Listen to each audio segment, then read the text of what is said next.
headquarters in Hawthorne, California, just a few hours south of our launch site.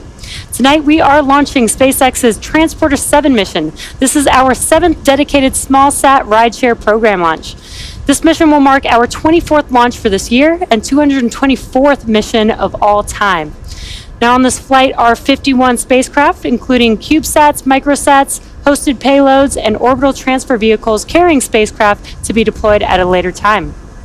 Now, it might be worth mentioning that weather is currently red for liftoff at this time, but moving forward with our T0 of 11:48 p.m. Pacific time to see if we can find some good weather. Now, there will be a total of 36 deployments made between 2 deployment sequences. The first deployment sequence will begin around the T+1 hour mark and will last for approximately 20 minutes. We are expecting to lose ground station coverage partway through the first deployment sequence, so only some of our deployments will be visible today. However, when we gain coverage or ground station coverage, we do expect to have telemetry and hear audio confirmation over the nets. The second and last deployment will happen at the T+2 hour and 35 minute mark after additional second stage burns. And speaking of payloads, on board the Falcon 9 today, we have a main payload located at the top of the stack for our customer, Tubitak Uzay. The Imeja spacecraft is the 4th satellite manufactured by Tubitak Uzay, which is the space branch for the Scientific and Technological Research Council of Turkey. Imeja in Turkish means collaboration or collective work, as it was a project that was worked on by several institutions and holds great significance in the Turkish culture. Now with that, here's a video highlighting our main payload.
Hey everyone, I'm Somer Srivastava, a structures engineer here at SpaceX.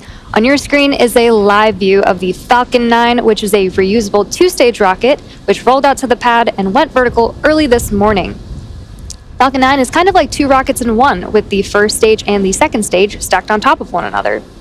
A rocket can be defined as the engine, or the M1D rocket engine, or the vehicle which is propelled by the engine, in this case, the Falcon 9 rocket.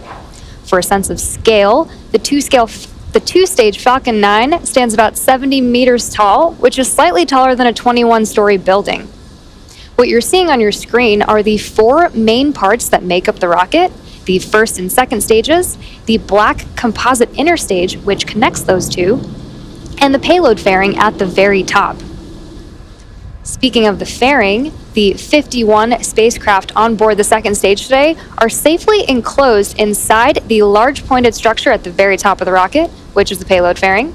It's its job. Engine tail started. to protect them until the vehicle is outside of the Earth's atmosphere, at which point the two fairing halves separate to expose them to the vacuum of space. Right below the fairing, we have our second stage, which houses our single Merlin vacuum engine, or the MVAC engine, which will propel our payloads to their eventual destination in space.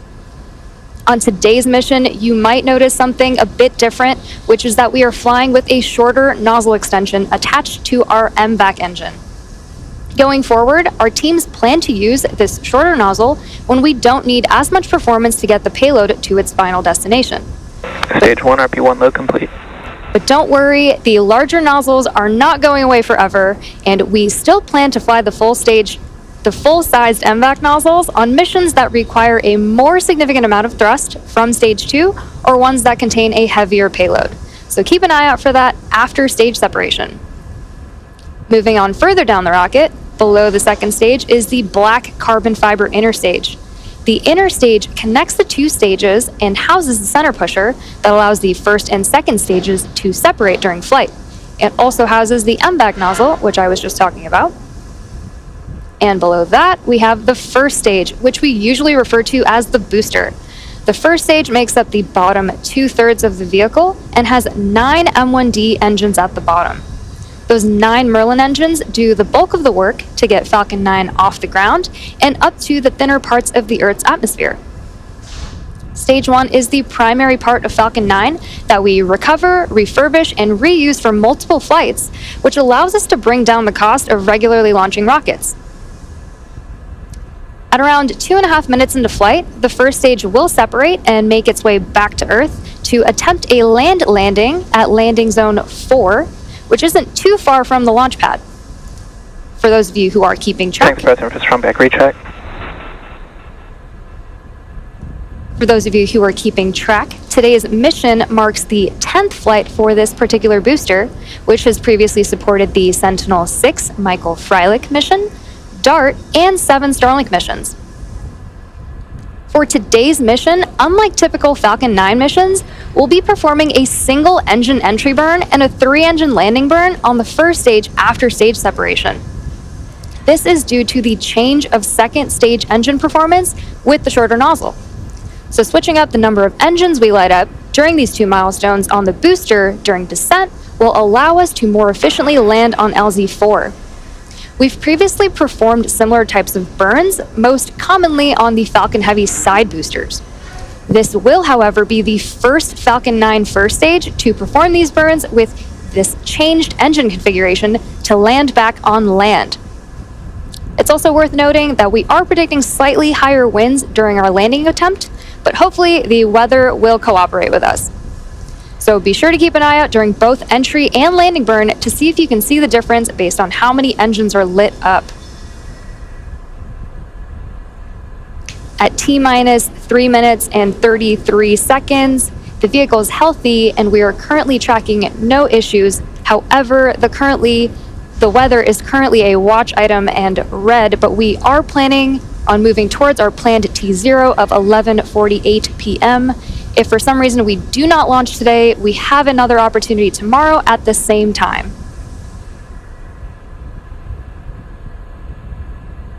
Stage 1 lock load complete. Our goal with these missions is to provide small satellite operators competitive pricing, increased flight opportunities, and flexibility. We're flying some really cool payloads on this mission, including several different types of Earth observation spacecraft, collecting greenhouse gas emissions data, hyperspectral imaging, student research projects, and orbit-changing vehicles. It's pretty incredible how even the smallest satellites can make meaningful contributions to take care of planet Earth and our efforts to visit other worlds. And we're looking forward to providing a great ride to space for these 51 payloads on board today in just a few minutes from now.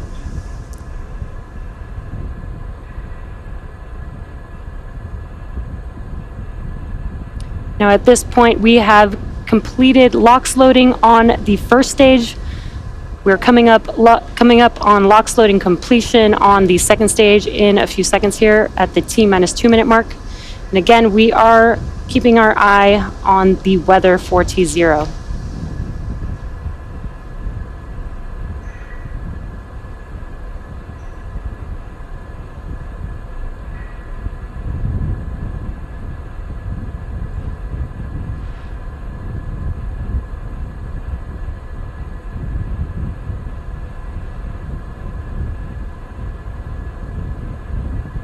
Stage 2, lock flow complete. There's that call out that we were waiting for. Liquid oxygen loading is now complete on the second stage. That means that Falcon 9 is now fully loaded with 1 million pounds of fuel and kerosene and liquid oxygen. And now we are clearing out the liquid oxygen line on the transporter vector, and that is why you see those white clouds that are taking over your screen there right now. And there you can see a better view of the venting. Next up will be Falcon 9 in startup. That's when the internal flight computers will take over the launch countdown. And that is at the T-1 minute mark. Falcon 9 is in startup. Good call out. Now we're just waiting for the final call from the launch director.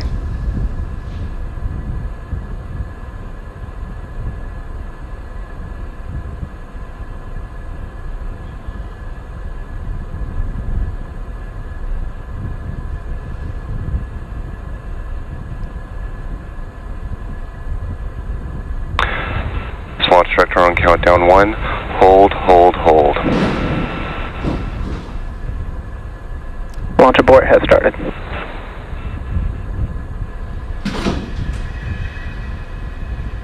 Now, as you just heard the launch director, we have had a hold, hold, hold on the countdown.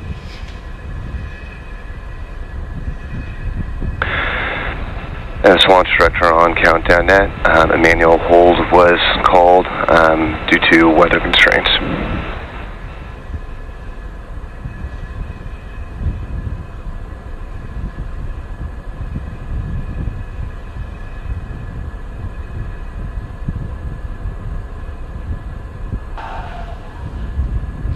Now, as you heard on the nets, the launch director did call a hold, hold, hold on the countdown today, and that was due to weather. We have been keeping an eye out on that.